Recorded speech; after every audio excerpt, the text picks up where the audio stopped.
জানিস বাবু, আমার গামায় রক্ত লেগে আছে, চটচট করছে, মাথাটাও খুব ব্যথা করছে, মনে হচ্ছে ফেটে গেছে।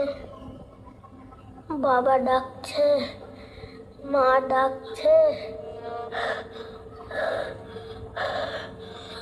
কিন্তু